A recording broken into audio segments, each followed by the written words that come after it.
భక్తిదేవరాయ ప్రేక్షకులందరికీ నమస్సుమాంజలి.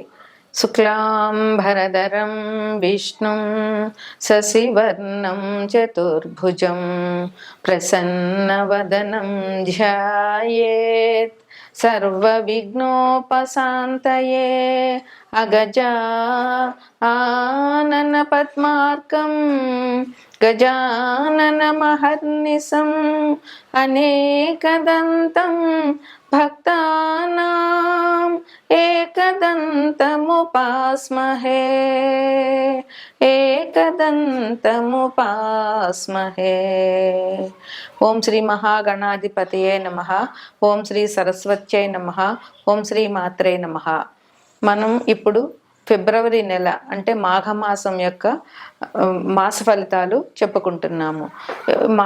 జనవరి 29 అమావాస్య 29 నుంచి ఫిబ్రవరి 28 వరకు మాఘమాసం మొదలవుతుంది. ఈ మాఘమాసం చాలా విశిష్టమైనది. ఈ చాలా పుణ్యకార్యాలు చేసుకోవడానికి, వివాహాది శుభకార్యాలు చేసుకోవడానికి, ఇంకా నోములు వ్రతాలు ఏవైనా చేసుకోవడానికి మాఘమాసం చాలా మంచిది. ఈ మాఘమాసంలో వచ్చే శివరాత్రి నాడు కొత్తగా నోములు పట్టాలి అనుకున్న వారందరూ కూడా, స్త్రీలందరూ కొత్తగా నోములు పడతారు. ఈ మాఘమాసం విశిష్టత ఏమిటంటే సూర్య భగవానుడి ఆరాధన. ఈ మాఘమాసంలో పూర్తిగా అన్ని ఆదివారాలు కూడా చాలా విశిష్టమైనవి. ఈ ఆదివారాలు సూర్యభగవాన్ ఆరాధన మనకి చాలా ఆనందాన్ని, ఆరోగ్యాన్ని ఇస్తుంది. సూర్యభగవానుడు ఆరోగ్యానికి ప్రదాత. అందువల్ల ఈ మాఘపాదివారాలు పాలు పొంగించి ఆవు పిడకలు తీసుకొచ్చి మనం ఇదివరకైతే దానిలాగా వేసి తాటలో పెట్టేవారు. ఇప్పుడు పిడకలు దొరికిన వాళ్ళు పిడకలు, లేదంటే కుంపటి మీద నిప్పులేసి దాని మీద పిడకలు పెట్టి పాలు, మా చిన్నతనంలో మా అమ్మ వాళ్ళందరూ అలాగ పరవాన్నం చేసేవారు. ఆ పరవాన్నం కూడా గరిటెతో కడపకుండా చెరుకు గడతో కలుపుతూ పరవాన్నం చేసేవారు. ఇప్పుడు దొరికినంత వరకు చేయగలుగుతున్నారు. లేకపోయినా ఆవు పాలతో పరవాన్నం చేసి ఆ సూర్య భగవానుడికి నివేదన చేయడం వల్ల ఆయురారోగ్యాలు అందరికీ లభిస్తాయి. మనకి ప్రత్యక్షంగా కనిపించే దైవమే సూర్య భగవానుడు. ఆయన ఆరోగ్యాన్ని, ఆనందాన్ని అన్నిటినీ ఇస్తాడు. ఏ గ్రహం బాగుండాలన్నా ముందు సూర్యుడు బాగుండాలి. నవగ్రహాల్లోనూ సూర్య భగవానుడు మన జాతకంలో బాగుంటే అన్ని రకాల సౌకర్యాలు మనకి లభించుతాయనడంలో ఎటువంటి సందేహం కూడా లేదు. ఈ మాఘమాసం జనవరి 29 నుంచి మొదలయ్యి ఫిబ్రవరి 28 వరకు ఉంటుంది. ఈ మాఘమాసంలో 4 ఆదివారాలు మాఘపాదివారాలు అంటారు. అట్లాగే 4వ తారీఖున రథసప్తమి.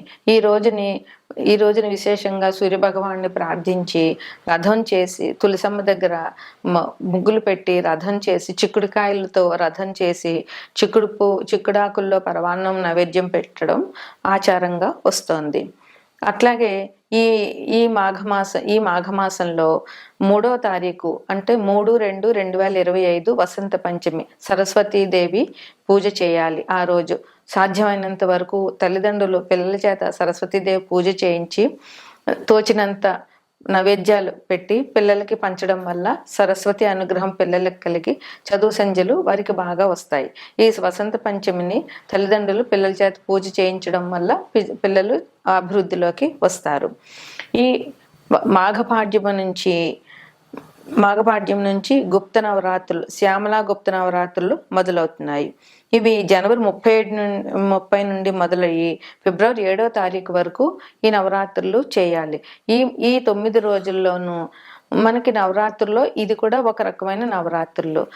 ఈ నవరాత్రుల్లో సరస్వతీదేవి పూజ ప్రాధాన్యంగా చెయ్యాలి.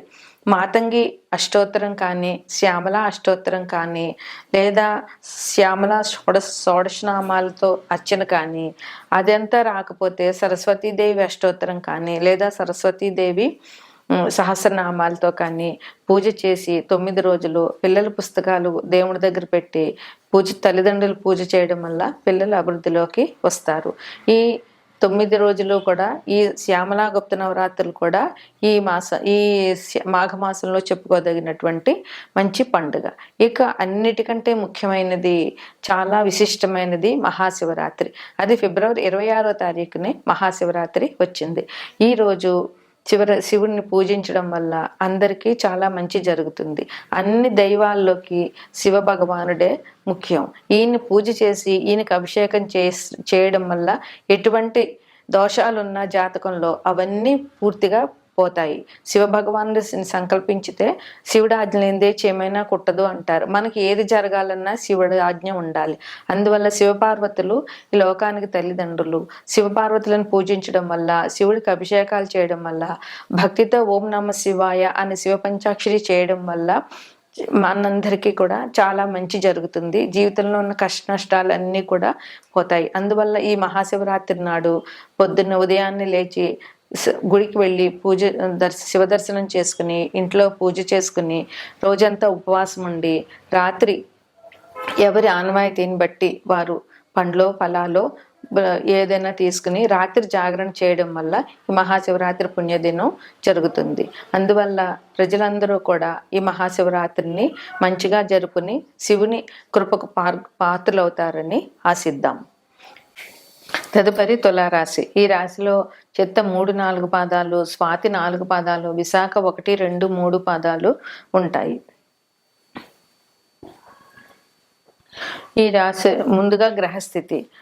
ఈ రాశి తులారాశిలో ఏ రకమైన గ్రహము లేదు. తులారాశికి అధిపతి శుక్రుడు, మకరంలో రవి బుధులు ఉన్నారు, కుంభంలో శని భగవానుడు ఉన్నారు, మీనంలో శుక్రుడు రాహువు ఉన్నారు, వృషభంలో గురువు ఉన్నారు, మిథునంలో కుజుడు ఉన్నారు, కన్యలో కేతు ఉన్నారు. అంటే తులారాశికి వ్యయంలో కేతు ఉన్నారు.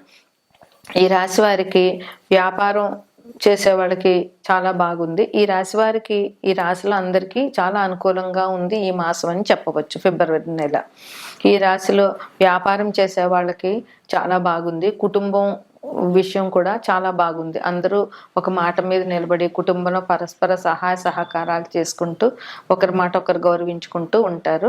అలాగే కుటుంబ వాతావరణం వీరికి చాలా ఆహ్లాదంగా ఉండే అవకాశం ఈ రాశి వారికి చాలా బాగా ఉంది. సంతానం విషయంలో కూడా బాగుంది. సంతానానికి ప్రయాణాలు చేసేటటువంటి సూచనలు కనబడుతున్నాయి. అందువల్ల వీరి సంతానం ప్రయాణాల మీద ఆధారపడి ఉంటారు. ఈ రాశిలో ఏ వృత్తి వ్యాపారాలు చేస్తున్న వాళ్ళకైనా సరే ధనం అనేటటువంటిది బాగా వచ్చే అవకాశాలు చాలా ఉన్నాయి. ఆరోగ్య విషయంలో మాత్రం కొంచెం ఇబ్బందులు వచ్చే అవకాశం ఉంది. అందువల్ల ఆరోగ్య విషయంలో ఈ రాశి వారు కొంచెం జాగ్రత్తగా ఉండవలసిన అవసరం ఎంతైనా ఉంది. ఆదాయం బాగుంటుంది. వీరికి పాతగా ఉన్నటువంటి అప్పులన్నీ కూడా వీరు తీర్చేస్తారు ఈ మాసంలోనూ. అందువల్ల ఆదాయం బాగా ఉండడం వల్ల పాత అప్పులన్నీ తీరిపోతాయి. విద్యార్థులందరికీ కూడా ఒత్తిడి అనేటటువంటి తప్పదు. ఎటువంటి ఇబ్బందులు లేవు. వారికి సజావుగా సాగిపోతూ ఉంటుంది. వివాహ శుభకార్యాలు ఈ రాశిలో వారు చాలా బాగా ఈ మాసంలో ఎంజాయ్ చేస్తారు.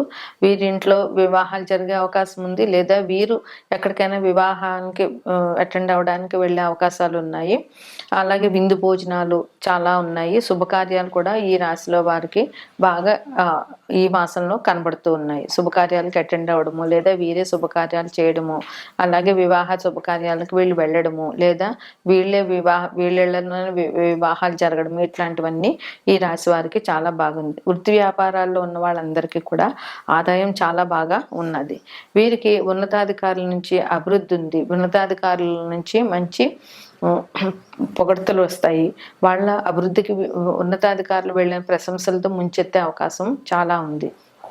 స్పెక్యులేషన్ వాళ్ళకు కూడా ఈ మాసం బాగానే ఉంది. ప్రయాణాలు చేసే వారికి ఈ మాసంలో ఎటువంటి ఇబ్బందులు లేకుండా ఉంటుంది. అయితే అన్ని రంగాల వారికి కూడా ఈ మాసం చాలా బాగా ఉంది. మంచి వార్తలు వింటారు ఈ రాశివారు. అయితే అందరికీ ఒకేలాగా ఉంటుందని చెప్పలేము. ఎందువలనంటే గోచారాన్ని బట్టి ఫలితాలు చెప్తాము. అయితే ఎవరికైనా జన్మజాతకంలో ఏదైనా 1-2 గ్రహాలు బాగా లేనప్పుడు వారికి కొంచెం ఇబ్బందులు అనేవి ఉంటాయి. అందులో ముఖ్యంగా కొంతమంది స్త్రీలకి పుట్టింటి వారితో విరోధాలు వచ్చే అవకాశం ఉంది. అందువల్ల స్త్రీలు పుట్టింటి వారితో మాట్లాడేటప్పుడు కొంచెం జాగ్రత్తగా ఉండడము, వాళ్ళు ఒక మాట అన్నా నా వాళ్లే కదా అని సర్దుకుపోవడం అనేటటువంటిది ఈ రాశి స్త్రీలు చేయవలసిన ముఖ్యమైనటువంటి విషయం. అట్లాగే ఖర్చులు కొంచెం ఎక్కువ జరిగే అవకాశం ఉంది. అందువల్ల అది కాక వ్యయంలో కేతు ఉన్నారు. కేతువు పుణ్యకార్యాలు చేయిస్తారు.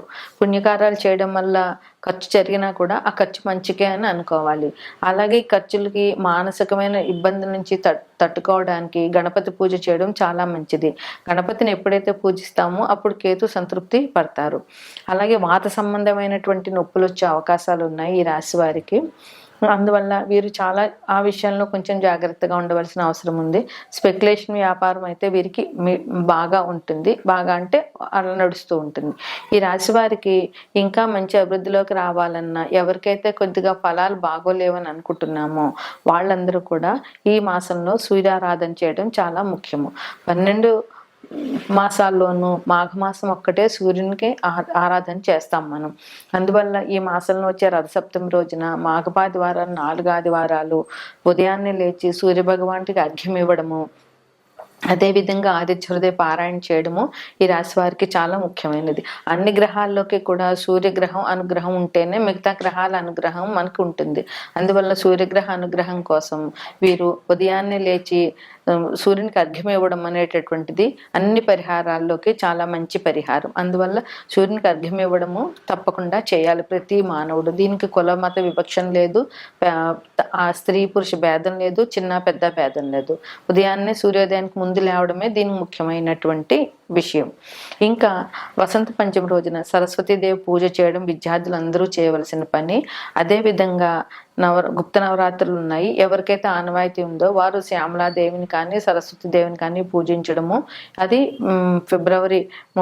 జనవరి 30 నుంచి ఫిబ్రవరి 7వ తారీఖు వరకు ఉంటుంది ఈ నవరాత్రులు. అందువల్ల ఈ నవరాత్రులు అమ్మవారిని పూజించడం అనేది చాలా మంచిది. ఒకవేళ ఆనవాయితీ లేకపోయినా సరస్వతీదేవి గుడికి వెళ్ళి అమ్మవారి దర్శనం చేసుకోవడం కూడా చాలా మంచిది.